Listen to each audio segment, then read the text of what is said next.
No. Oh, God. Oh, Stephen Okay. is coming back. You gotta It's stay here. falling over everywhere. The dog is Sit. now Stay. in the room. Oh, the dog ain't sitting down. The dog don't want to sit. No. Sitting down No. is too difficult.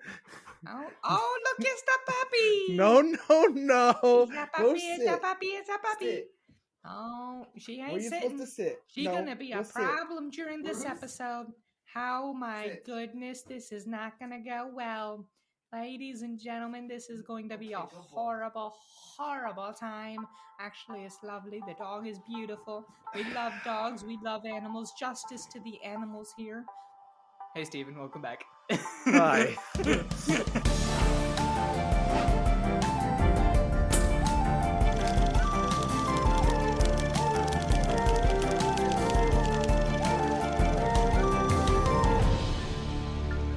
Hello, everyone, and welcome to Flip the Scripts. I'm your host, Ankit and Madhira. And I'm Stephen Nieman. And this week we are here. We are finally talking about Hunger Games Mockingjay Part 2. We're finally getting to the second half of this story, but I'm very excited to talk about it. Now, if you're watching us weekly, it's not a finally. Obviously, last week you watched the Part 2 of Part 1 of Mockingjay, and that was fun and enjoyable. Because of our recording schedule got all messed up with Ankit's move. I'm not blaming him. This is just life. And life happened. So it's just like our recording schedule got messed up. And now, for us, it's been a while since we've last spoken. For you, the listeners, it's been a week. Yeah. And so just to kind of clear up everything, we have about 4 episodes left, including this one of the Hunger Games franchise. So after this one's done, we are hopping into Songbird and Snakes, the prequel of the Hunger Games trilogy, which I'm really excited to hop into because I've seen the film. I've never read the book. Ankit's never seen either or read the book. So it's exciting to read the book. That's me for most of the Hunger Games franchise. So yeah. True. And also after that, we're going to be hopping into have something special. Don't tell them what it is yet, Stephen. I wasn't going to. I was just going to say we're hopping into a one-shot. Okay. If you've been watching us regularly, you've noticed we've done 2 series back to back. We are going into a single book with a single movie. And so if you just want to watch that one, stay tuned for 3 weeks, for 4 more weeks. And then we'll talk about it soon. And then after that, we're going to hop into another series. So, and this one's going to be really interesting. We'll have announcements soon. Yeah, more stuff coming, within the next month. But before we get into all of that, we still need to talk about this film. And this was true. Film. I will also say something that is really fun and really interesting. If you want to hop on our Patreon after we're done with the entire Hunger Games franchise, Ankit and I will film a bonus video where we will rank all of the Hunger Games films from all the tier lists. We will do a tier list of all the Hunger Games films and Hunger Games books. One will reign supreme, one will die as the first tribute of the Hunger Games. We have to get rid of one? I didn't know we had to get rid of one. That wasn't... We hadn't discussed that. What? It's a tier video. There's pressure. No. We're just saying which one would have died first because it's terrible. Who would have shot the arrow first? That would have been our favorite one of the book or movie.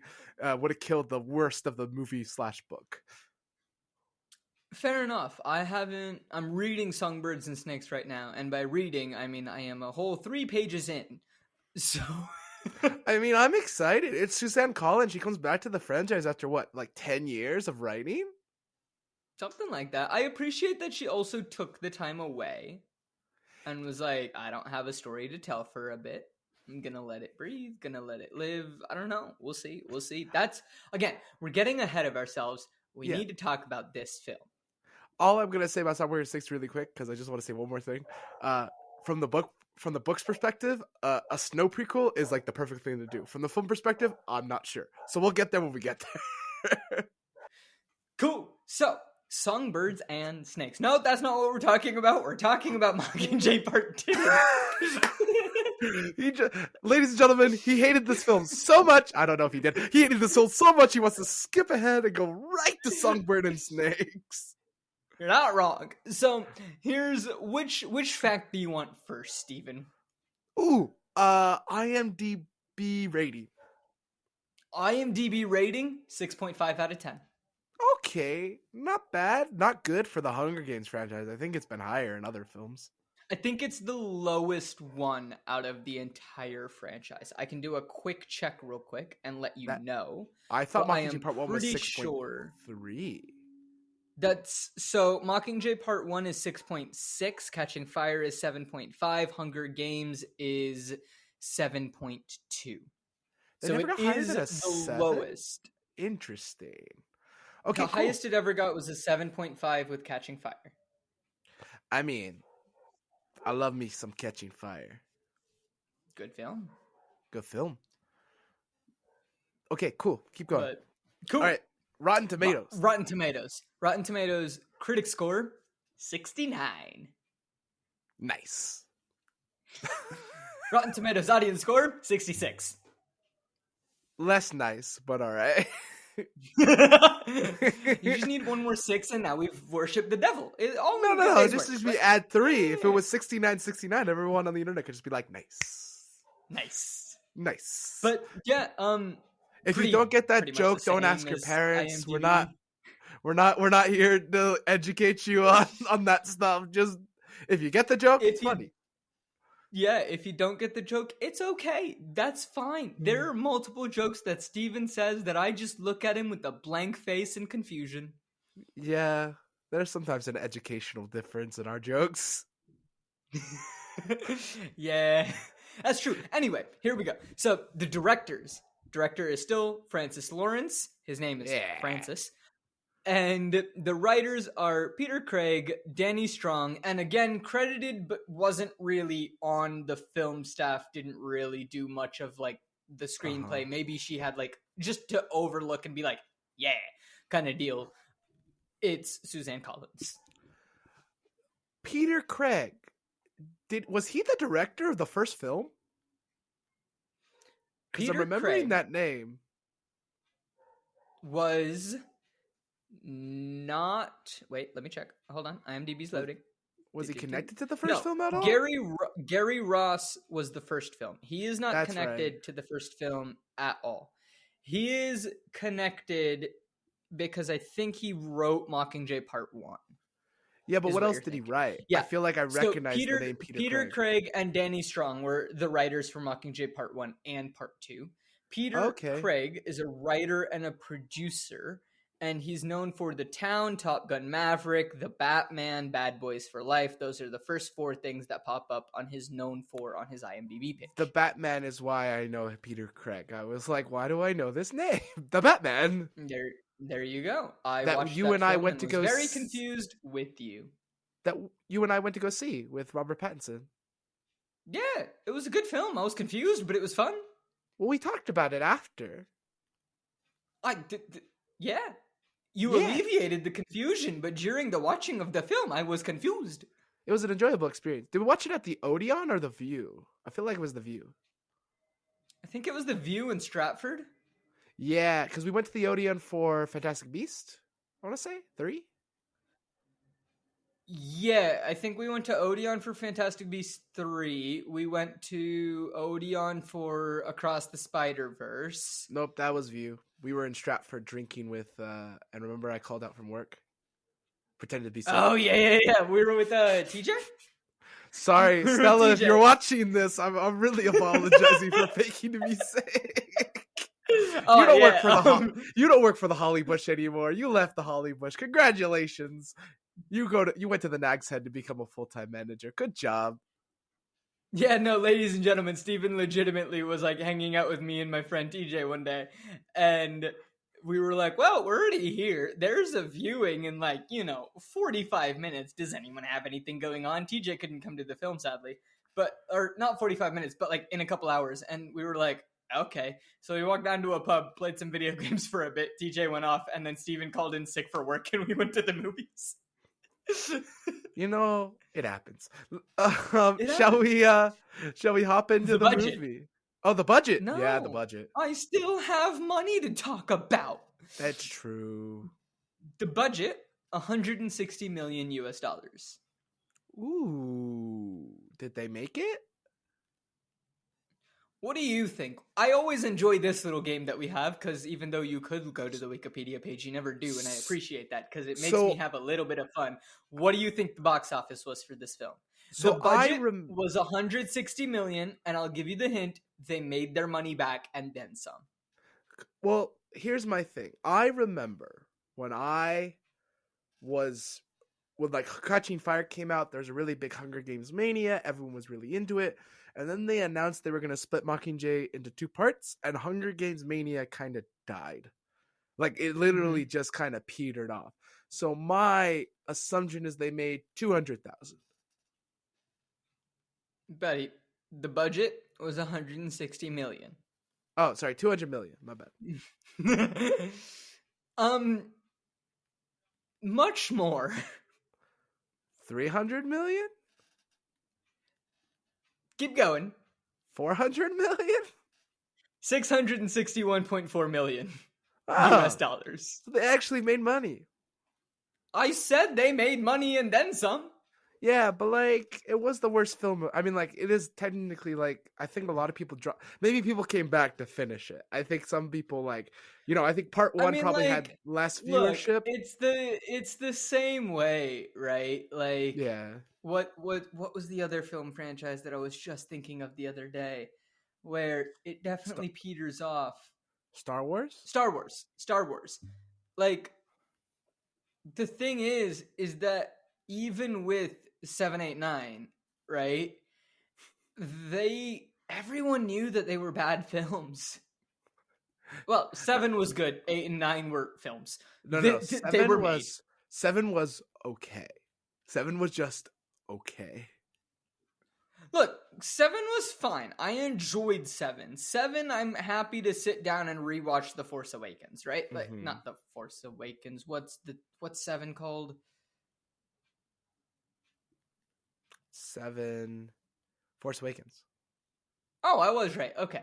I had a brain fart. And 8. Yeah, 8, so like. Yeah. And 8's the Rian Johnson film that everyone hates. And then 9, because they couldn't come up with anything clever, they brought back Palpatine. Sorry, spoilers for Star Wars, but like, it's been out for a while. That was the stupidest thing. Like even one of the actors in the movie had a line that was like, and somehow Palpatine came back, and the whole audience went, "You're being very on the nose here about the problems with this film." For audio listeners, Stephen and I were just at a loss for words for a solid 3 seconds. We realized you can't see our facial expressions. But so, yeah, they made their money back and then some. So why don't we jump into it? Yeah, but it's kind of like one of those situations, right? Where I think the people went back and they were like, I've invested so much time. I'm gonna finish it out. Yeah. So just like last time where I gave a summary of part 1, I'll give a summary of part 2. So Katniss Everdeen, obviously they've just rescued Peeta Mellark, and she's dealing with the consequences of that. In 13, she ends up going to District 2, and there's going to be a big revolution, and stuff's going to happen. People are going to die. It's going to be so sad, and there's a wedding. And that's all I'm going to say, and we're going to continue on. It's beautiful. All right, cool. Let's go. I feel like that was the best summary I could give without spoiling anything. Why not? I'm excited for the wedding. Yeah, it happens in the first part of the film.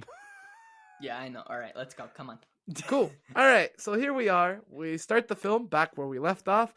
Peeta Mellark is in the hospital, and Katniss has just been choked out by Peeta and is getting her brace off today. Now, in the book, she couldn't speak, but in the film, they're like, speak now. I get it. She's the main character. We need her to speak. Yeah. In the book, she doesn't have that much trouble, though, speaking after Peeta strangles her, does she? She does at first. That's why Prim talks for her for a while. But they made her speak in the last... Right. They made her speak in the end of the last film, which is like, they kind of already ruined it. Like, you know what I mean with the last film? It feels like they Yeah, didn't direct the two films consecutively. It felt like they directed one and then waited and directed the second one, and they forgot what they did in the last film for that one. that's fair. I did at least they like kept her voice like as raspy and like she couldn't Mm-hmm. like she can talk. She's the main like she has to talk like you said. She's the main character of the film. It's hard to Yeah. not have the main character of the film not be speaking. But So like Haymitch then at least they made it goes, raspy. yeah, Haymitch then goes, we're going to do a test on PETA. We're going to introduce him to someone from home, someone he's not going to have a problem with. Now, this is a Plutarch idea in the book, not a Haymitch idea. I don't know how the scenes were filmed, but there are going to be a lot of scenes in this film, especially we'll talk about it in part 2, where Haymitch has replaced Plutarch in the storytelling of the film for not a adaptation problem reason, but because Seymour Hoffman, Philip Seymour Hoffman, had passed away in the middle of filming this film. Yeah. So we actually don't know if he was alive when Haymitch had this scene. So I'm not too mad at it. I understand why they I'm chose not Haymitch. mad at it. Right. And having Haymitch be the one to divulge some of this information that was from Plutarch, like it still made sense of, Yeah, in the essence of the film, like it didn't feel out of place that, hey, it's Haymitch just giving Katniss the information. Like nothing exactly. felt out of place about that. So at least there was that. I mean, yes, I 100% would have wished that Philip Seymour Hoffman was around and could have finished the film, but sadly he did pass away. Yeah, rest in peace, Philip Seymour Hoffman. So they're gonna try someone from home. Now, in the book, they bring in this girl who went to elementary school and middle school, and I guess I assume it's one school in District 12, K Yeah, through they 12. brought in someone who was just in their class, like in the same Deli class as Peeta and Katniss. Deli Cartwright, who's actually one of Peeta's friends. Like Peeta had his own group of friends, and Deli would have been in his group of friends, and she's definitely a Yeah, merchant class. So if you it's remember from never our last, specified where she comes, like what her family did, but like yeah, like she was in yeah, Peeta's friend group. They were friendly to each other. They knew each other. So yeah. yeah, but they decide to forget that and have Prim lead it. Which Which okay, doesn't make sense. what's your gripe with it, and then I'll tell you my gripe with it. Maybe we have the same gripe. My gripe with it is the fact that they literally say someone he's not gonna have a problem with. Pito's whole problem right now is that everything reminds him of Katniss, and when he gets reminded of Katniss, he wants to then go feral and kill Katniss, right? Turns into a mutt, as they call it in the film. Yeah. And Prim, who is the sister of the person he wants to kill, is definitely going to remind him of the person he wants to kill. Oh my gosh, it's almost like you understand psychosomatic relationships. And I'm not a psychologist, I'm just an actor. No, I think I have the same gripe as you. It's like you chose Prim. I understand. Prim in the book of Mockingjay actually has a lot more to do, and you get a sense more of her, but that's in like part Mhm. 1 of the book. In part 2, you don't really get Prim until like the end, and we won't spoil it yet because that's going to be in the next episode. But they needed to get Something Prim. happens. They needed to get Prim somewhere in this bit of the part 1 of the movie, but I think they chose wrong. I think it was not a good. I think they just chose the wrong spot to randomly throw her in. I agree. I think Deli Cartwright is actually a really fun character and helps bring PETA back to almost normalcy. Like you get to see PETA pre Hunger Games, and I think it's like one of those things of like when PETA would talk to Haymitch, or PETA could talk to Katniss, or PETA could talk to anybody from the games perspective.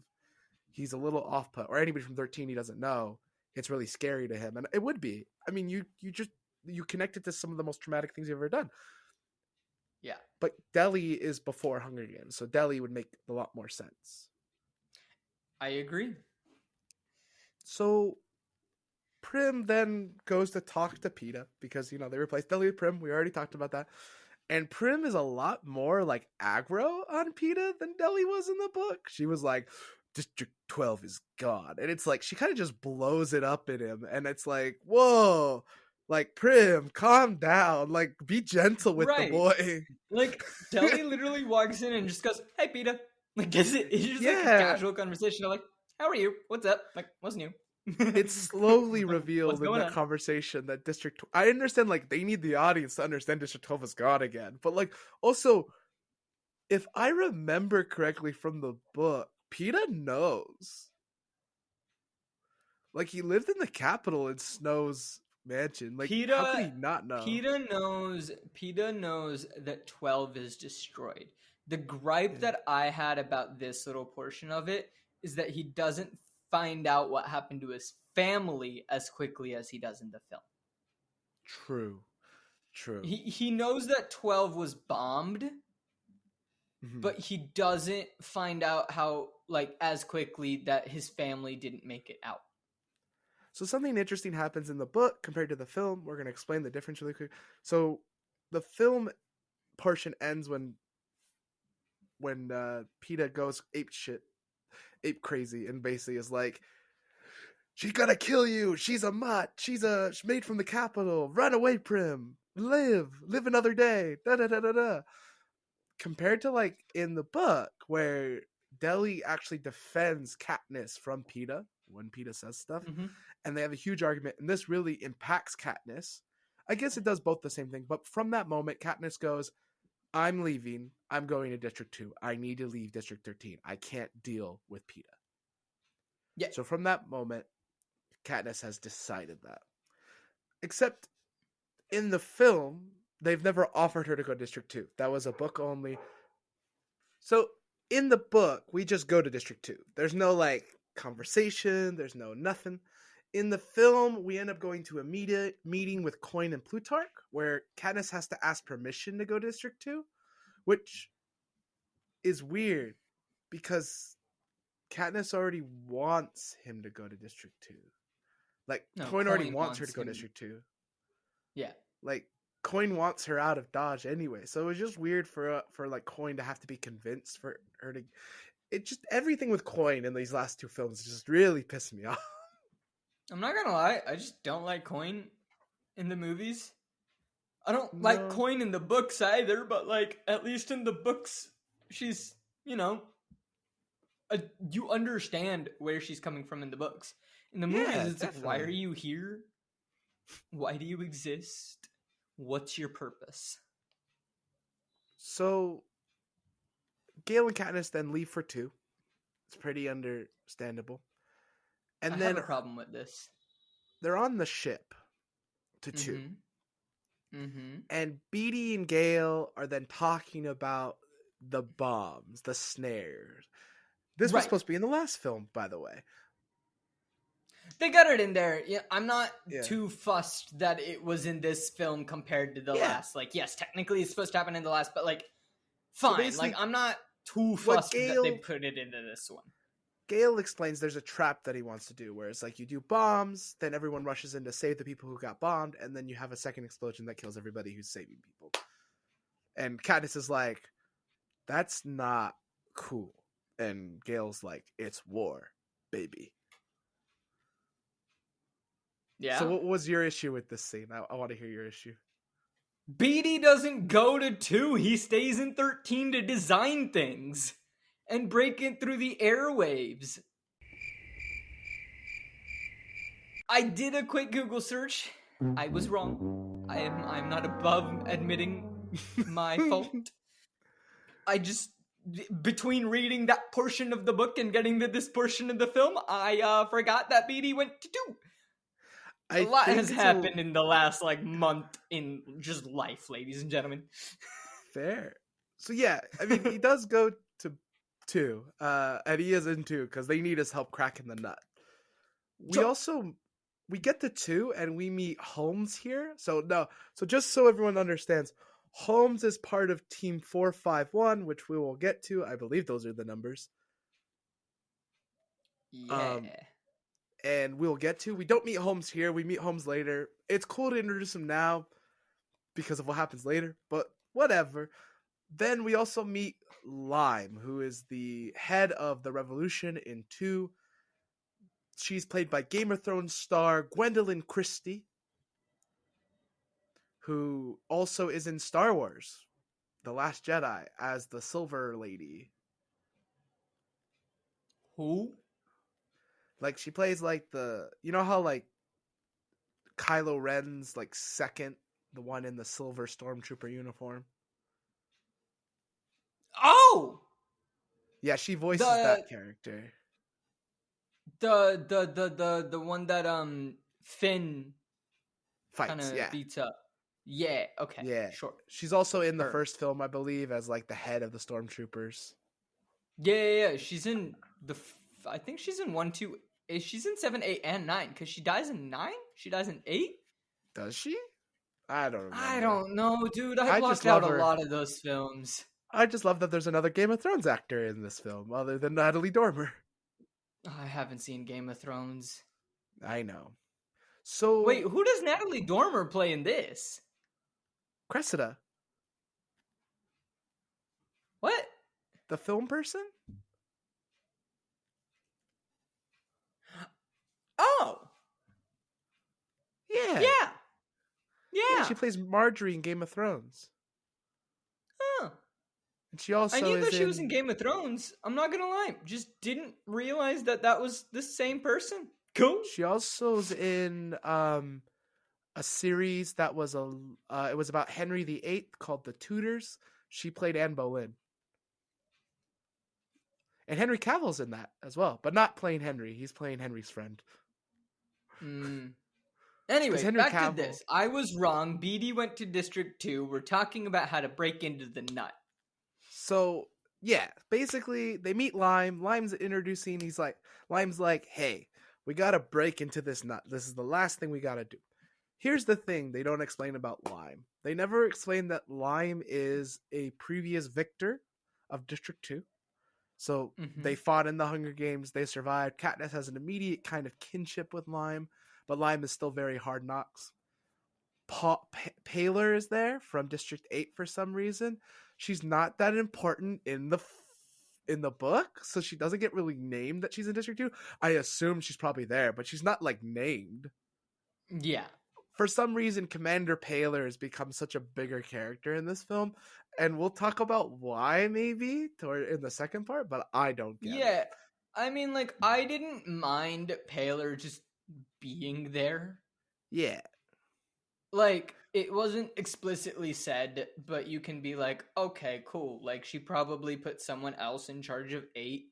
You know, she was at 8. They've, controlled 8. Like, things are settled a bit in 8. Like, she can probably put someone else there. And she was like, let me go see if I can help in 2. So, like, I don't mind her being there. So we get to 2, and we immediately cut into the scene where we start explaining the nut and a way we can break into it. Now, in the book, Katniss is at 2 for a while, and I think it's about a month. I think she's there for a long time. It feels like a long time at least. And she's filming pros. She's doing whatever she can to help District 2 win. The nut can't be cracked. There's a lot more going into that. Also, this meeting talking about how we're going to crack the nut is between Katniss, Gale, her team, and Lime, and a few of Lime's commanders. That's it. And Beatty. Beatty's there as well. There's no one else there. The fact that Paler is there and Coin is there virtually is BS. I don't think Coin is needed. I think it kind of ruins the idea of what Coin's plan was all along, which we'll explain in the next part, that she's at this meeting. Yeah, I don't like Coin in this meeting. And I probably have it for a different issue, because I feel like Coin in this meeting takes away from the genius of Gale. Exactly. So what happens is very interesting. They're all arguing, and Lime is like, if you suggest this thing again, I'm just going to knock someone out. Lime is tired of everyone suggesting the same thing of how to crack the nut. So Gale's sitting, Katniss already kind of left the meeting by that point. She's sitting aside. Gale walks over, is looking through the window at the nut, and he goes, why don't we trap them? Cause an avalanche with a couple of bombs and trap them inside the nut. And Katniss is highly against this. This is not something she agrees with. She's like, you're going to kill everyone. People are inside are innocent. They're not. And Gale's like, this is war. We can kill innocent life for the sake of war. Yeah. Now, they do have this argument in the film, but it's much later. And it's when the nut gets attacked. I don't understand why. Like, they had to move the argument, but it's fine. Coin in the film is like, oh, make sure that tunnel is still open so people can get out. Where it's Katniss in the book who's like, no, we have to keep this tunnel open so people can get out. Like, I will no longer be the Mockingjay if you close this tunnel up. Yeah. Because Katniss is trying to protect everyone. She wants people to live. She doesn't want the innocent to die. Yeah. So then in the film, they blow up with a couple ships, they blow up the mountain, and an avalanche happens. The nut gets crushed. And Katniss, next thing we know, they have the argument that I just said, and next we know Katniss is walking into the train tunnel with Haymitch. Yeah, one thing about that argument that I want to point out is Katniss is like, hey, like, you don't need to kill the innocents. Like, you know, you're making it personal. And Gale says that it's always personal in war. Mm-hmm. And he's got a point. Like, I understand where both are coming from, right? Gale is thinking as a soldier, as, you know, his entire focus is how can we win, right? Mm-hmm. He's not worried about the loss of human life. He's like, so many of us are dying. Like, it doesn't really matter.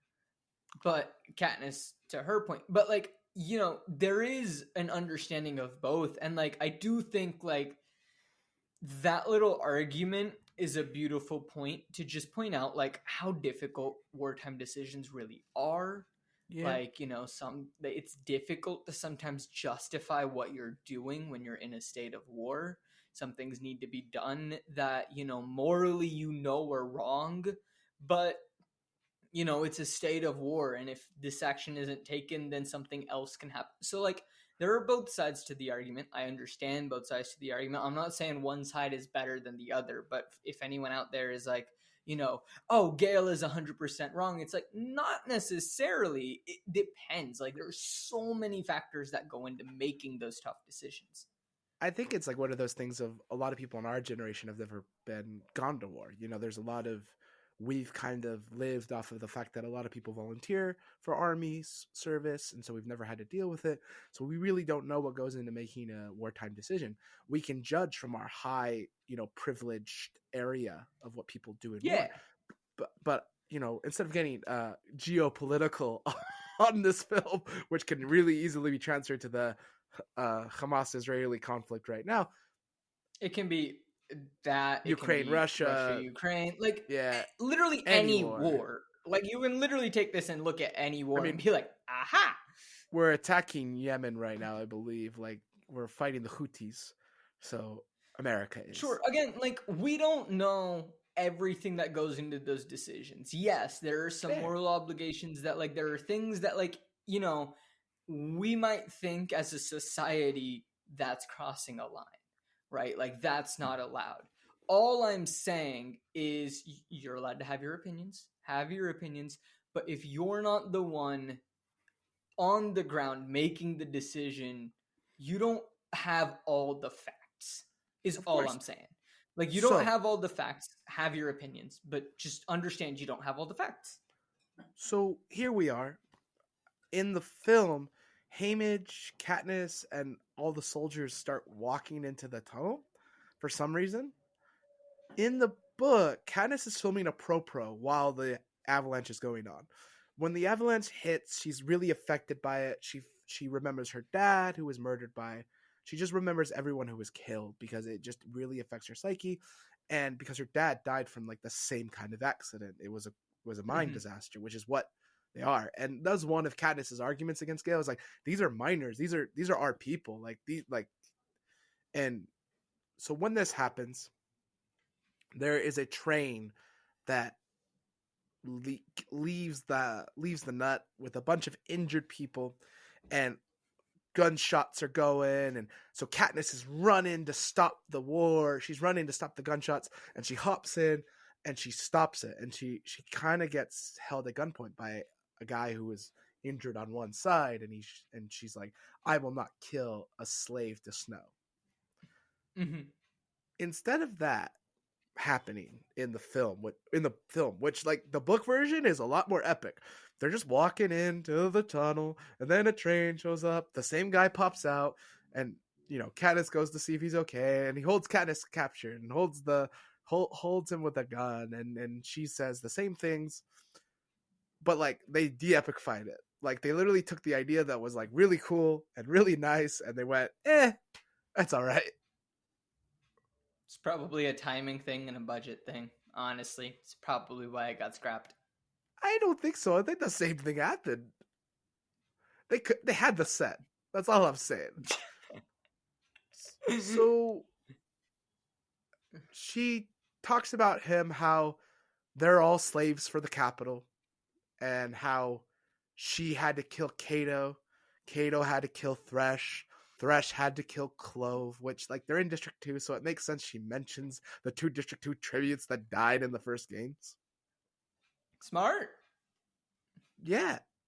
After she says the family is talking to the one guy, so after, like, she releases him, she goes to give a speech, which is not in the, to be clear, it's not in the book that she gives, like, a big speech. Like, she's literally just talking to this guy and then gets shot. She drops the guy, starts giving a speech, and one guy just goes up and bam, shoots her right in the ribcage. The speech made no sense. I was happy that he shot her so that we didn't have to listen to the weird speech that wasn't supposed to be there. I was like, great, let's move on. I think for me, and this is like where like I like trying to guess like where the gunshot came from, if that makes sense. Didn't it come from the guy that was holding her at gunpoint?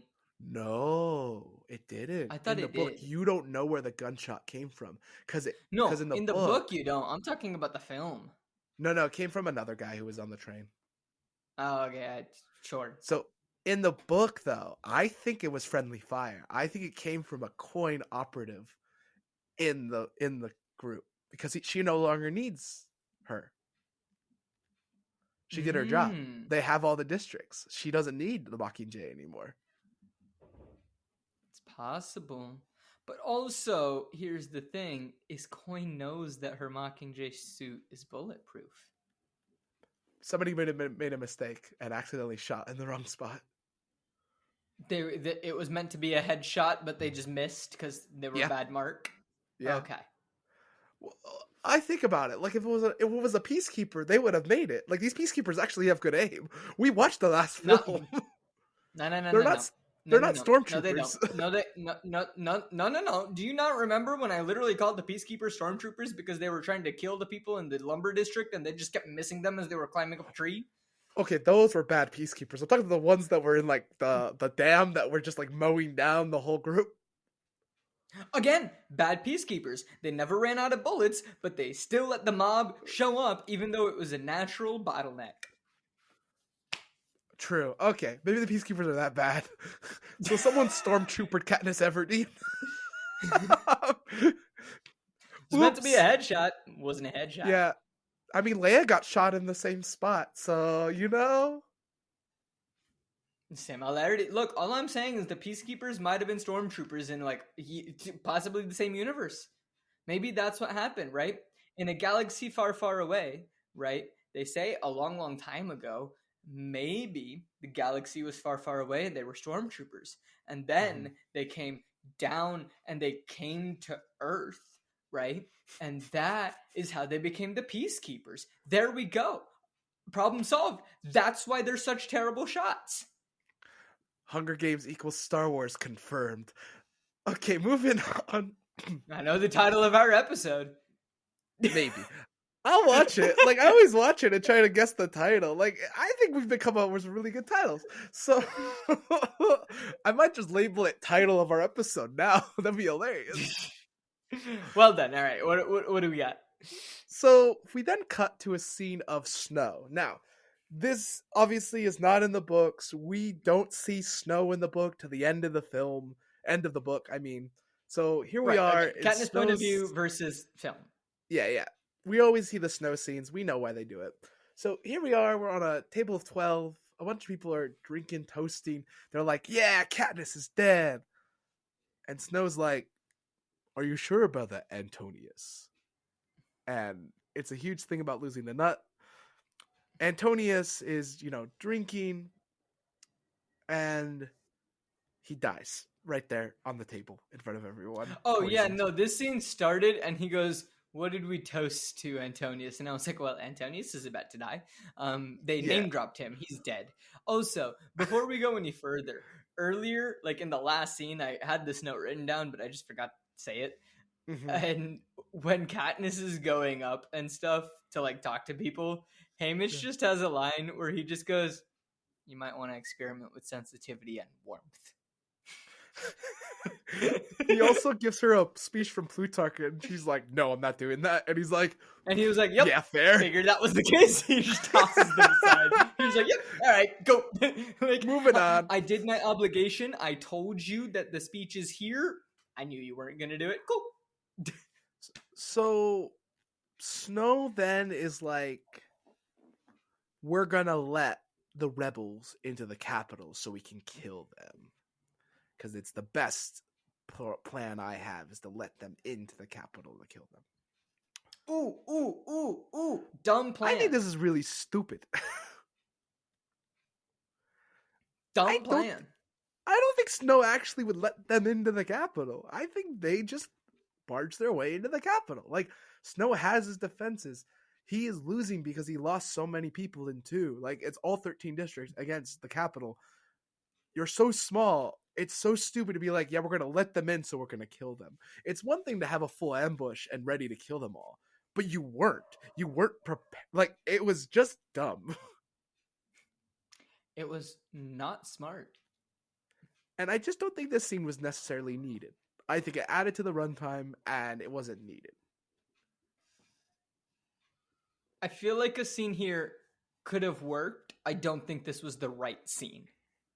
Like, I think in terms of the movie, I think a Snow scene here made sense. Right? Okay, in terms of the storytelling, I think a Snow scene, we've just seen Katniss get shot.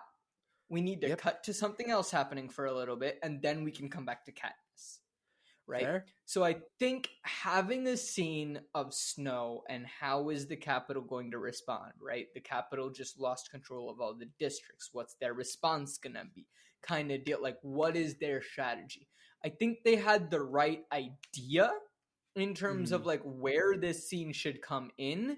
I think they just missed it in terms of the writing of the scene. You know what it I could even have think been? like you could have the same setup, right? It could still be a dinner and Snow could still poison somebody. I think what lost me on this scene was his dumb idea. You know what could have been the idea? And I think this worked because this is something that's not in the film at all, and I'm just going to mention it here, is when the rebels first went into the capital, they launched all of the peacekeeper ships trying to kill them all, and the peacekeeper ships took them all out. Everyone lost their air force at one moment. That would have been more interesting, the losing of the air force, to make it a ground invasion. Yeah. But that's not mentioned, and it's why the ship that we'll talk about later is supposed to be massively impressive. Yeah, because there aren't supposed to be any more ships. But before we talk more about, what happens after this meeting, we're going to take a quick snack break. Sounds good. Let's take it. Hi, this is Stephen. Thank you for watching Co-op Forge. If you like our content, wish to support our editing staff or all, please subscribe to our Patreon and link down below. You'll get bonus footage and many other fun activities out of it. In our description, you'll also find links to our social media, where we'll post about our new episodes. Flip the Scripts is every Friday, Seattle Across the Pond is every other Thursday, and Post Finale is posted every Wednesday. Thank you for watching. Now back to the main episode. So, we wake up back in 13, and we're with Katniss again, and Joanna Mason shows up. Yay! It's Joanna! And she has the same haircut I do. Yeah, Joanna is bald. And she Hey, grows her I'm hair not back at the end of the film. bald. It's just a buzz cut. No, but she bald.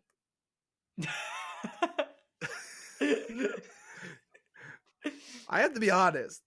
So she breaks into Katniss's room, not to say, "Hey, I hope you're okay." No, but to steal her morphling. Honestly, fair. Fair, because they've been weaning her off of it. They both have this kind of conversation in the book about how the Morphling twins may have had a good idea about, being just on Morphling the whole rest of your life. And Joanna and Katniss we find out that Katniss has a bruised lung and a rib. That's all she got because her was bulletproof. In the book, she's a lot more injured. She lost her spleen. Does she? Yeah. Sure. It's a big part of the book is her spleen is gone. Like she lost it. It ruptured when she got shot. And she's a lot more injured in the book. So Joanna and Katniss have a discussion of the Mockingjay and how Joanna should have been it. And Joanna's like, yeah, if people liked me. They don't like me. And I'm like, oh, but I like you, Joanna. The same. Yeah, but then Joanna and Katniss eventually live together in this part of the book, and they're not going to in this film at all. So they kind of move some of the stuff from when they live together to this part of the film where Joanna sees all the stuff that Katniss has kept from District 12. So the locket, Peeta's pearl, and it's just really interesting. So then we cut to Haymitch, and he's telling Katniss that Peeta wants to see her. Now this comes from Plutarch because Plutarch's in charge of Peeta's rehabilitation. I think again this is probably a Hoffman disaster. I'm sorry that Hoffman passed away. So she goes to talk to Peeta, and she's really scared. This is why she didn't want to be in 13 in the first place. And here we are. They start having a discussion, and Peeta's like, I don't know what's real. And Peeta and them talk about the bread moment. He asks about love. He's like, do you love me? Do I love you? And Katniss is not really good at answering it. Katniss is just not good at answering it the entire series. No. I think she's better in the book, but in the film and the book in this moment, she's not. But the other thing is you gotta cut her some slack. Yeah. She was thrown into romance with Peeta. True. And also, she's a 17-year-old girl. Yeah. Yeah, definitely. So she leaves that conversation with Peeta going, I need to leave again because she feels like Peeta's gone. She'll never have him again. And this is the end of anything they had. She feels like she's lost the love of Peeta.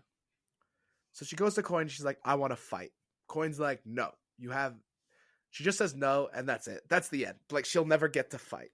This is in the book, Coin says, no, you haven't trained like Gale and the rest of the people have. So she's like, okay, I'm going to go train. And Joanna joins her and they start a training montage and they train so they can fight in the revolution, Joanna and her, which is great. So they train as soldiers.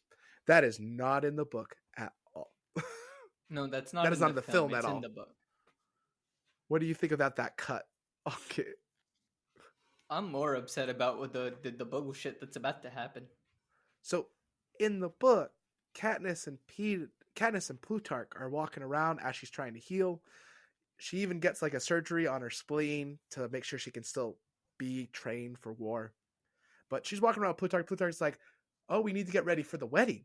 And she gets hit with a brick with that because she thinks she's about to be married to Peeta. And he's like, no. Finnick and Annie's wedding. Yay! I do enjoy that in the book. Plutarch just doesn't think anything of it. He's like, oh yeah, by the way, we got to get ready for the wedding, right? And when he realizes it, he's like, no, I'm so sorry. He's like, I didn't know what I meant. My favorite thing is everyone's trying to give something to Finnick and Annie's wedding. Plutarch and Coin basically have an argument. This is not in the film, by the way, but Plutarch's trying to make this a capital wedding where it's a big celebration. Everyone's having fun. And Coin's like, no, this is District 13. No one has fun here. No one has fun in District 13. That's a rule. No one has fun in District 13. And I like where Plutarch is coming from, and I think I'm a bit more on Plutarch's side of you're definitely in a moment of war, right? You are in war. So the way Oh, sorry. When Oh, I was just gonna say, like, you know, like things are depressing, things are hard. Like, if there's a moment of, you know, joy to be had, go all in to the best of your abilities to go all in. Like, I understand that like certain resources might not be available, like, you know, whatever, like, you know, Yeah. things like that. But like, if there's moments of joy to be found, let them happen. Let people celebrate. Let people have a bit of joy, even if it's one night off. It's not gonna ruin everything. Give them one night off. Yeah, it's like in Lord of the Rings and Return of the King. They have that, Faramir has that little celebration of almost getting married to, is it Eowyn? Yes. Like you see them falling in love. And they have the whole drunken thing where like they keep drinking, and Gimli falls down because Legolas wins the drinking competition. Beautiful. Beautiful. This still only counts as one. So there's supposed to be like I said, there's this huge argument between Coin and Plutarch. Plutarch finally convinces her for the wedding to be big when he says, let's turn it into a pro. So he's going to film the whole thing and it's going to be set to the capital. It's like, look, we can still be happy and have a lot of good stuff and be at war. So da-da-da-da-da. Ha ha ha, capital. We have food now. So that's kind of like one of the things that they're doing with the pro. The na boo boo. We have food. You don't have food. Fair. Which is actually true. Katniss is supposed to get Annie into a dress that Cinna made. It's supposed to be like this lovely green dress. They don't have any of the wedding dresses, but for some reason, when Finnick and Annie get married, she's in a wedding dress. Don't question it. Just move on. So, also, Finnick is supposed to be in one of Peeta's suits. That's ignored as well.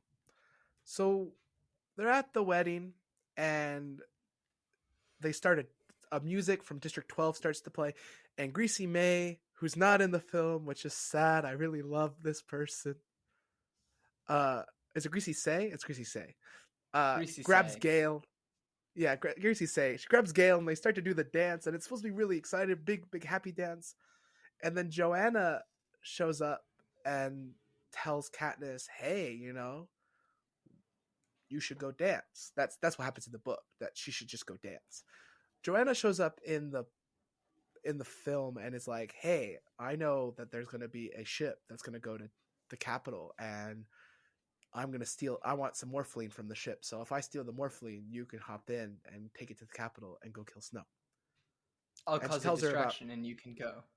Yeah, she talks about like killing Snow and the sacrifice that it would be to go. And then she goes and then she's like, "Oh, go dance for Snow with your sister." And I just want to say the dance is really lame. Like the dance in the book seems like high energetic. I have a note in here that verbatim reads, "Wow, that was such a compelling 3-second dance that turned into a stupidly long hug." Yeah, so basically her and Prim hug each other. And they hug each other and hug each other and hug each other and hug each other. Wait. And then they hug each other. Yeah, and I just want to say to the film, do you need to do this so we know what's gonna happen? Like, are you just gonna spell it out we're not stupid, all right? Like, we know. Like, here's the thing. Like, I just saw Dune 2 yesterday. I haven't seen it yet. Right. Fair. And what I was telling my aunt and my cousin was that, like, what makes it such a good film, in my opinion, is unlike a lot of films that seem to be coming out recently, especially out of Hollywood, where they need to spoon feed you and tell you what's happening. It just showed you what's happening. And it's like, you're intelligent people. You can put it together. There might be a little bit of confusion, but like, if there's confusion, we'll answer something. It might take us like until the next scene to get the answer, or like might take us a few scenes, but like, you're intelligent people. You can figure out what's going on. You don't need to be spoon-fed all the information. Like, it didn't feel like I was being spoon-fed when I was watching that film. I have a different gripe with that film. Ladies and gentlemen, if you want to hear about that gripe, Steven and I might have a quick conversation about it after he watches it, and then we'll toss it up on Patreon. But yeah. Anyway, we can but do like, Dune. Or we can do Dune. we could do Dune. We might do Eventually. Dune. Ladies and gentlemen, let us know in the comments if you wanted us to go through Dune. I've tried reading the books. I got about 5 chapters in and couldn't really continue. But if you want us to go look at the films to the books, I'm willing to do it for you. So, like I said, it's a really lame dance in the film that turns into a hug that lasts a million years. And that basically signals to the audience, this is the last time she's going to see Prim. That's basically what it does. No, it's not. What are you talking about? No, it's not. Yeah, she's because gonna see her. The filmmakers are stupid. She's gonna see her. One thing that gets cut from the wedding, which to me is one of the most important parts of the wedding, is there's supposed to be a cake that gets delivered. Now, apparently, and this is the cool thing, in the book, there is no cake, by the way, in the film, but in the book, Peeta made the cake. Peeta made the wedding cake for Finnick and Annie. And it's this big moment of like, Peeta's slowly getting better. It's a good news thing, but Katniss doesn't really have time to think about it because she's preparing for war. And it's just, she's like, I've already made my decision. I can't go back. I don't know if Peeta will ever turn back to normal. Plus, they even have a scene in the cafeteria, which is also cut, where Peeta gets to finally eat with other people. With guards, mind you. Cut. And he doesn't attack Katniss physically, but he doesn't attack her. He does attack her verbally, which I'm like, dang. But then we also learned that the friend whose name I'm forgetting, Deli. After Katniss leaves that verbal argument that happens in the book, Deli defends Katniss and tells Peeta, "You're being a prick. Like, it's not her fault. Like, this isn't okay." And Deli calls him out on it. Yeah. Also, Joanna reveals, I mean, she feels in the film in the wedding scene, but in the book, she feels in that scene that Peeta and her used to share a wall and they could hear each other crying for certain things at night. Yeah. So they have a kinship kind of as well. So instead of being ready to go District 13, instead of Joanna being told no and facing her darkest fear and all that good stuff that happened, she just sneaks on a ship and goes to the capital because we just need to continue the film. So let's forget about half the book, right? It's dumb. It's so dumb. Also, how is Gale already in the capital? If that's literally what I wrote. I said dancing in the Gale is at the wedding. You see him at the wedding. Katniss apparently leaves the wedding to go get onto this ship. And when she lands, Gale is there. I said, of course Gale's already there. Of course Coin's mad that she's insubordinate. Of course Coin and Plutarch have an added scene where they pretend they allowed this instead of literally allowing her to go. No, like legitimately, in the book, right, they purposefully send her and the rest of her crew, who will meet in a little bit in the film, right? But they purposefully send them, and spoiler alert for what happens and what we'll talk about in like 5 minutes. But they purposefully send them to go be there in the capital shooting pro-pros, not being on the front lines, but shooting pro-pros to make it look like they're on the front lines. Mm-hmm. There was a purpose in sending them there. But so Katniss gets there, right? She gets off the ship and everyone starts to notice her. And I'm like, oh my goodness, everyone has to hold up their symbol to show her support or show her. Words are hard, ladies and gentlemen. I don't know what I'm trying to say here. But they're trying to show her that they support her. And they have to hold up like the 3 fingers and the symbol and everything. And I'm like, oh yeah. Because it's not like they're also fighting for the same thing. And they're already on the front lines. And they're soldiers. Like, no. They need to build her confidence again. Right? They need to build it up. Why? So my issue with this was like she wanted to sneak into Snow's mansion and kill him.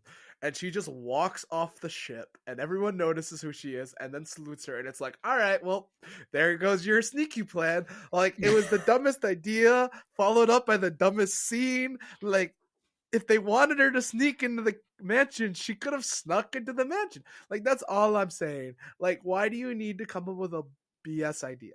So then we cut to a thing that isn't in the film. It's a speech given by Paler. Commander Paler is there, and she's giving a speech how the districts are finally united against the capital, and she explains the pods, and she explains a medic class that are there to heal anyone who get injured. Why? We don't need, like, this is another thing where it's like, this is explained easily through the 451 regiment we're about to meet. Like, we don't, like, there are literal lines, actually. It's not in Candace's head that we learn this stuff. There are lines from Boggs that explain everything. We do not need a speech here. This takes up more time in the film for stuff that was left out from the book. And I'd rather have more martial Ali. I agree. So she then meets the squad 451. She meets Mitchell, Holmes, the League twins. I call them Liege people because I forgot their names, but they're twins. Jackson and Boggs. The Star Squad, which is assigned. Also, I mispronounced his name. It's Mahershala Ali. My bad. Oh, Mahershala. Yeah. I think I don't know how to pronounce his name. I'm sorry, my friend. Mr. Ali. It's all right. It's all right. So they're called the Star Squad because they're assigned to do propos, basically to confuse the capital where all the soldiers are. It's led by Boggs, and then Boggs explains the Hollow, which is a tablet that has where all the pods are, or the pods that used to be in the capital, and because they're all made by Plutarch. After the pods are explained, Finnick O'Dare says the line, "Welcome to the 76 Hunger Games." I'm so glad they left that line in. But in the book, Katniss says it. Finnick starts the line, but Katniss finishes the line. And I think it's more impactful. But no one acknowledges that she said it. Like, no one, they're like, oh, okay, cool. It's the 76 Hunger Games. No one cares. Yeah. In the book, everyone acknowledges that she says it and is, like, very worried. Like, I don't get why they de-escalated it. I don't know why they de-escalated it. I wasn't mad that Finnick said the line. I'm okay with Finnick being the one saying the line. Fair. But, so, yeah. We then cut to discovering pods, and they're filming a pro, and they're taking a break, and Peeta shows up. Now, Peeta is assigned to join the Star Squad. So here's the issue that is already with this problem. So Liege 2 is supposed to set off a pod and die, leaving only Liege 1. So Liege 1 is sad because her sister is dead. But they need another person for the Star Squad, which is why Peeta shows up. They decide to leave Liege 2 alive, and Peeta just shows up. Okay, yeah, it didn't make any maybe sense. You want to kill Liege 2 another way. We'll see how that works. But Liege 2 is supposed to be dead by a headshot by a pod. Yeah. Also, one thing I will give the film credit for, right? And we start seeing the pods in just a minute, a bit more. But, like, I was confused in, like, what they meant in terms of, like, pods as I was reading the book. I was like, what exactly is the pod? Like, how does it work, kind of deal? For anyone that maybe hasn't seen the film, I do think the film does, like, a good job of showing this to us, where the pods are kind of like traps that are set up that can be triggered by motion sensors, by setting on a plate. Something triggers it, and that's kind of what it is. That wasn't, like, very clear to me. As it became more clear as I read the book, but I was, like, very confused because they just started, like, saying pods, and I was like, what are they talking about? So I think, like, the film did, like, a decent job of at least showing us that. So here we are, right? We're going into the pods. I think to me in the book, the pod was more like a black bean that was, like, set up. So it was like something visible that you can see, that you can set off. But I don't know. I felt like the pods were inventive in the film. I think it's more interesting if they're like very clear what they are. I sometimes I didn't really get that. So that's just my No, own but personal like thought. here's the thing that I was gonna say there, right? Then what's the point of the hollow if you can just see the pods? Because I think if you get close to the pod, they go off. I don't know. Maybe you're right. Like but like you see what I mean? Like if there's like say there's a black square, right? And that's Mhm. the pod. Why would the and like you had to be close to it, but like it's a very visible black square. Why would the rebels go near the black square? Fair. Okay. Well, moving on. So PETA then shows up and joins 451. Boggs is really upset, and he's supposed to leave to go call Coin. He doesn't. He doesn't leave to go call Coin. Katniss is like, no, he can't be here. Jackson then handcuffs him, and they have a conversation about what they're going to do with him, and they're going to have a watch. Now, this scene and the next scene are actually flipped in the book.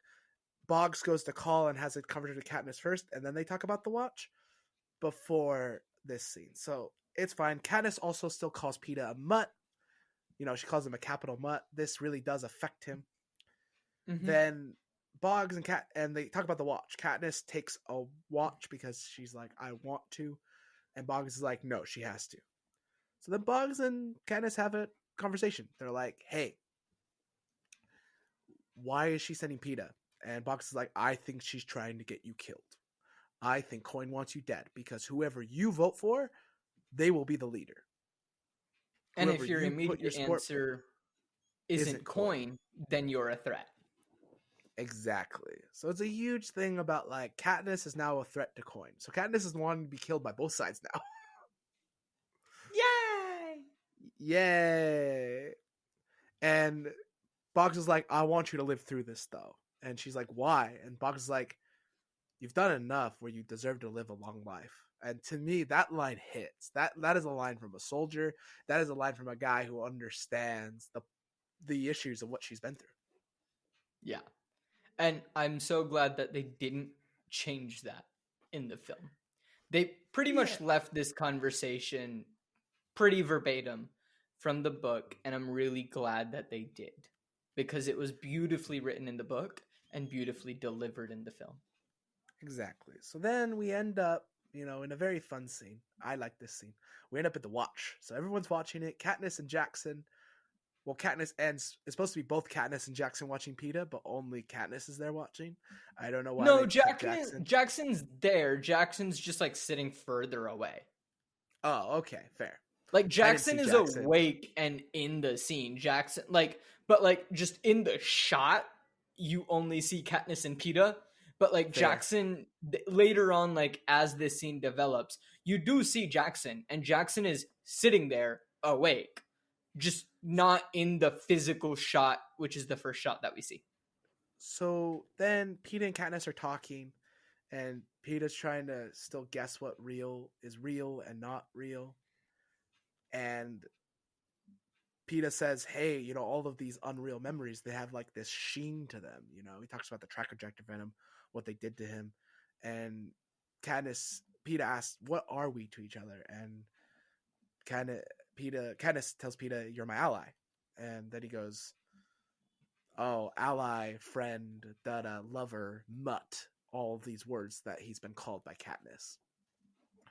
And that really hits her hard. And then they play the game Real or Not Real, and everyone wakes up to play Real or Not Real with PETA. And it's a really good moment of him kind of joining the group, joining 451. They accept him as part of the group.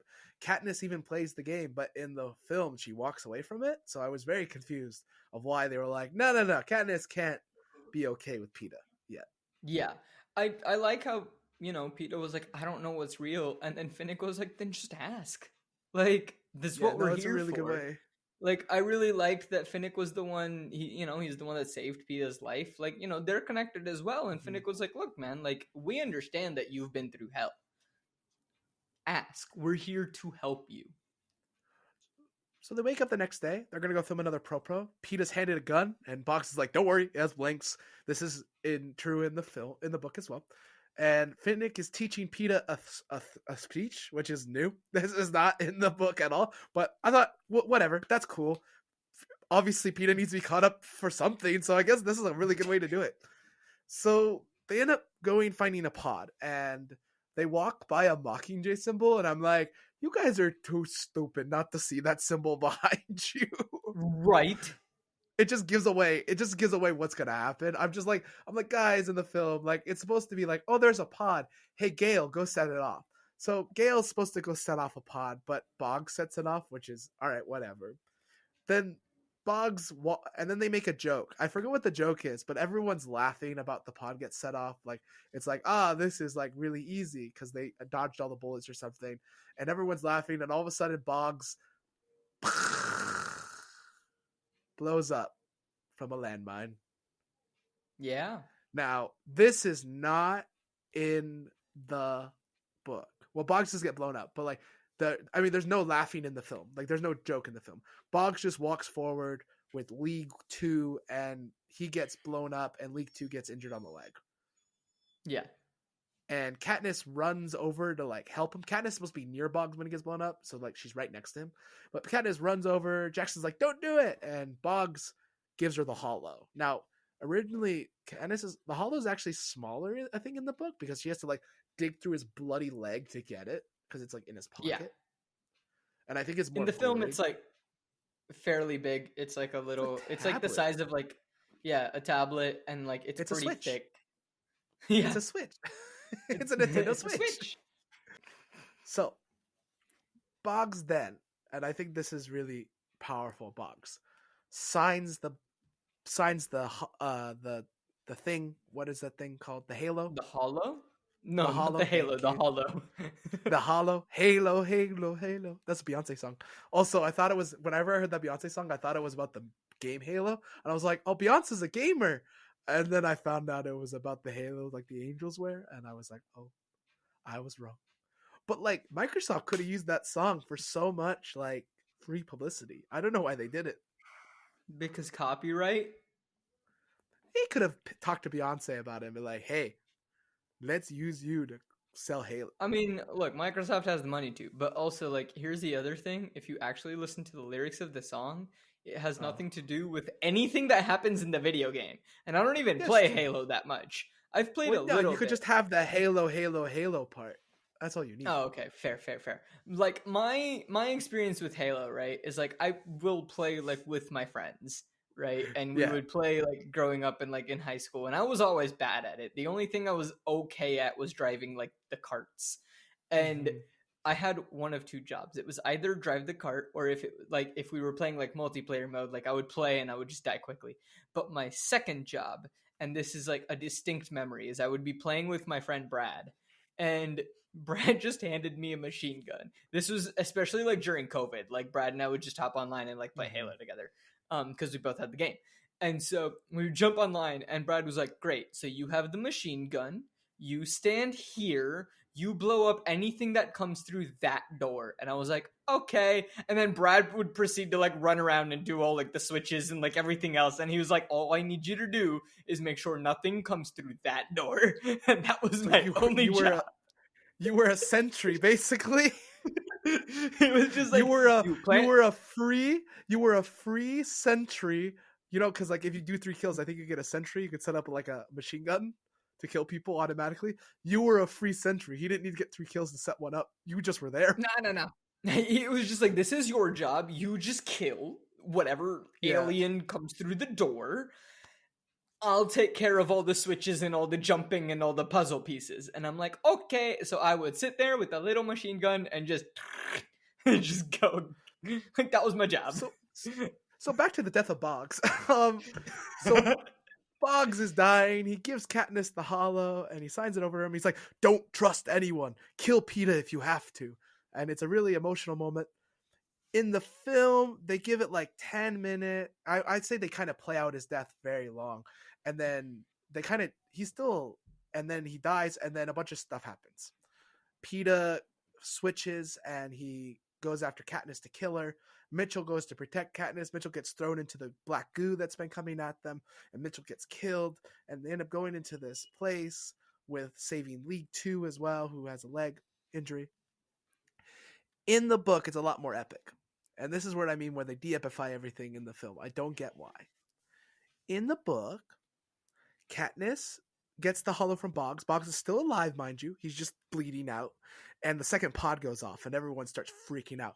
Peeta grabs Katniss. Mitchell gets thrown into the second pod, then gets ripped apart by the second pod. They're dragging Boggs' body into the house where he's going to die, because he's going to die in the house with his legs to death. And so they get everyone in the house, and we end up with the same situation. Jackson is there, and Boggs is dead on the floor. Mitchell's dead. Holmes, Jackson, and League One are the only ones still alive. And League One is injured. League One is very injured. Yeah. So Jackson looks at Katniss and says, "We need to go back to camp. Hand me the hollow, Everdeen." And she's like, "No, Boggs gave it to me." And she instantly does not believe her. She's like, "I had a mission, and this is like, I'm on a mission to kill Snow. Coin gave me that mission." And Jackson's like, "I don't believe you." She doesn't say no. She just says, "I don't believe you." And then Cressida convinces her, which is like, which happens in the film. Which happens in the film. I think that's a little bit weirder in the film, because Cressida doesn't actually convince her. Cressida like steps in front of the gun, but like it's just weird. And then they talk about, okay, we need to get out of here, because obviously there were cameras that saw us go in here. They probably saw us go into this building. We need to get out of here. Castor is supposed to be the one who says, "Oh, the cameras are probably covered up by this goo." And because everyone appreciates that that's his job. Gale says it in the film, which is fine. A little change. Then in the film, League 2 and League 1 stay to die in a blaze of glory. Pretty much, League 2 is going to die, and League 1 is like, "I'm not going to leave my sister." Which is, of course, film only, because League 2 is already dead.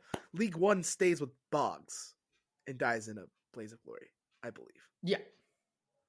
So Gale leads them to another apartment really quick, which is weird, because Katniss has the hollow. Katniss is supposed to lead, but Gale's leading them to another apartment, which doesn't happen in the book. Gale never leads the group. I don't know why they were like, "Yeah, Gale, lead the group." So Gale leads the group. We end up in another apartment. In the book, apartment. though, Gale is the one that like notices like the goo has like gone away and won't leave footprints. Yeah. And so they end up in another apartment, and they don't watch the building they were in get exploded from across the street. They're like way far away now. They're like a couple blocks away, and they're a few blocks away. Yeah. And they watch it on TV because they show it for everyone to see. As soon as it happens. Yeah, they have they have the news, the breaking news. Yeah, and Caesar Flickerman is the newscaster. Instead of a newscaster, they have Caesar Flickerman do it. I appreciate Caesar coming back. I like Stanley Tucci. It's really cool. So Caesar then says that all of 451 are dead. Which is what they believe in the book as well. And we also see Peeta try to kill Katniss, which is not, nobody sees that in the book. Nobody sees that in the book, to be fair. But he's like, allies don't last forever, blah, blah, blah. And it's just kind of a thing of like, Caesar's not in the book in the second part at all, but it is fun to put Stanley Tucci, I guess, in the last film. You kind of have to. I'm not mad. It's the only place that they could probably bring him into this film. So, like, fair enough. Fair. Then Peeta says the next step, because they're all wondering what the next step is. Peeta says the next step is to kill him, because he regrets murdering Mitchell. He says, "I killed Mitchell. You need to kill me." And everyone's like, "No. And we're not going to kill you. Like, that's what Snow wants. We're not going to kill you." And it's kind of a moment of like Katniss is finally getting to understand Peeta, and she feels for him. She finally empathizes with what he's been through, because Snow put him through so much hell. And I think it's a really good moment. I think it's more earned in the book, a little less earned in the film, but up to you. What do you think? It's more earned in the book, but it's needed in the film as well. Yeah, and I think it's just that, like, you know, we've been rushing, which, like, sure, you got to keep the pace up in a film. You don't have as much time as you do in a book. Yeah. But rushing, except we're going to take everything that seems to happen really quick and make it slow. So that's rushing? Okay. I don't know, man. Okay, so then the TV comes back on and they have a slideshow, the Hunger Games slideshow, where they show the whole 451 dead with pictures and everything. They only show 3 people, but I would have loved to see the whole slideshow in the film. I just was kind of sad. I was like, oh, I get it. Maybe you don't have enough time for a full slideshow. Whatever. And then Snow's like, Katniss is dead. I win. Da, da, da, da, da. And it gets interrupted by Coin, who's doing a eulogy on behalf of Katniss and is turning her into the Mockingjay as a martyr. So this was the plan from the beginning. She always wanted Katniss to be turned into a martyr. So I think she set 451 as the Suicide Squad. She wanted everyone to die anyway. She did. She 100% did. I had a funny note about this little bit. Oh, I love your funny notes. Go for it. So while, because this is what I'm good for. So while Coin is giving this eulogy, Snow's obviously watching the eulogy, and Snow says, Coin says like, oh, she was picked from the masses, and Snow's like, plucked. I like that he's offended that Coin said picked instead of plucked. He's like, yeah, you can interrupt my broadcast. That is fine. But I said plucked. If you're going to quote me, at least quote me correctly. Exactly. Like, I like how that's what he's offended by. It's just like, it was plucked. It was plucked. So Coin turns Katniss into a martyr, and they're like, okay, where are we going to go? And Katniss is like, well, there's too many pods above ground that we can't go above. Maybe we should go below. And everyone's like, ooh. In the film, they have Castor and Pollux decide to go below, which I think can work, but I do like the fact it's Katniss leading the charge here, decide to go below, because it's eventually her decision that leads to like other things, which we'll talk about in the next part, because we're about to end this episode. So then that's the decision. They're going to go kill Snow. They're going to head underground. Team 451, whoever is left. So it's the people who are left are Holmes, Jackson, are the only people from 13, I believe, left. And then you have Katniss, Gale, Peeta, Cressida, Finnick. Then you also have the 2 Pollux and Castor. And you have Messalina, who's Cressida's assistant. So we have 10 people left of 451. Yeah. Which doesn't look like 10 people in the film, does it? No, I think it's only like 7 in the film, because you don't have Messalina in the film. She's not in the film. He's not in the film. Yeah. He doesn't exist. It's just Cressida, Pollux, Castor. You have Jackson. Holmes may or may not be alive at this point in the film. I do not remember. Yeah. And then you have Finnick, Gale, Peeta, Katniss. So you're hovering around 8 if Holmes is still around in the film, and 9 if Holmes. So 9 if Holmes is around, 8 if Holmes isn't around. I just don't remember if Holmes is around. Holmes is around because he's the one who says, "Oh yeah, I saw Box give her the hollow." No, but that happens in the other building. Yeah, but he doesn't stay behind with League 1 and 2. No, he doesn't. He leaves. It's only the leagues that are in the other building. Yeah. I think also, by the way, what you missed was Mitchell, by the way, in the film, in the film they kind of get it right, because they say the goo grabs him with a bunch of metal pieces and rips him limb from limb. In the book, it's another pod that does that, but still kind of the same idea. Yeah, Mitchell was literally hovering dead above them when they walk out, and it is really scary, and Peeta really regrets his killing of Mitchell, because Peeta meant to kill someone this time, along with the girl he killed in the first Hunger Games, because I don't want to start this argument again with Ankit. And on that note, ladies and gentlemen, we're going to end the episode. I think that's a kill count of 3 for Peeta. He has killed the first girl. He killed the Ginger? Whatever her name was with the berries. And yeah, unintentionally, the but berries. still killed. Yeah. Still killed unintentionally. He killed no one in the...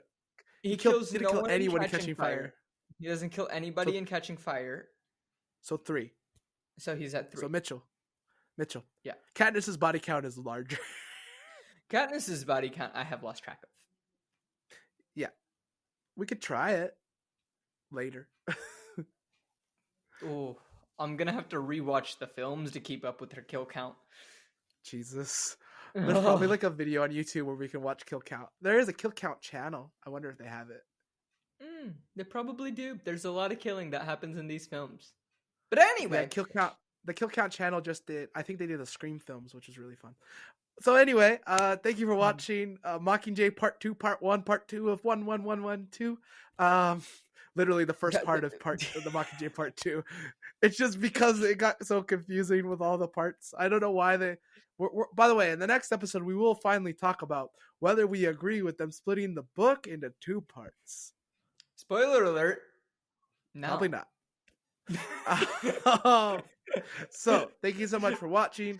We really appreciate it. See you next week for the finale of Mockingjay and the finale of the original trio of the Hunger Games. Bye now. See you then. Hello, and thank you so much for listening to this episode of Flip the Scripts. Flip the Scripts is created, hosted, and produced by Ankit Madhira and Stephen Nieman. Our editor is Sebastien Hollich, the art is by Kshitija Madhira, and the music is by Sebastien Hollich. If you liked the video, you can click to listen to the next part, or if it's not out yet, you can find one of our previous episodes. Or if you want to check out some of our other content, here's a fun video from another one of our shows. Don't forget to subscribe, hit that like button, comment, and hit that bell icon to get notified of all of our content when it releases. Subscribe to our Patreon if you want bonus content. Links to all of our social media and Patreon are in the episode description down below. Thank you for supporting our content. Come back next week for more shenanigans from Co-op Forge. New episodes for Flip the Scripts release every Friday, Seattle Across the Pond every other Thursday, and post finale every Wednesday. Thank you so much for listening, and we'll see you soon. Bye now.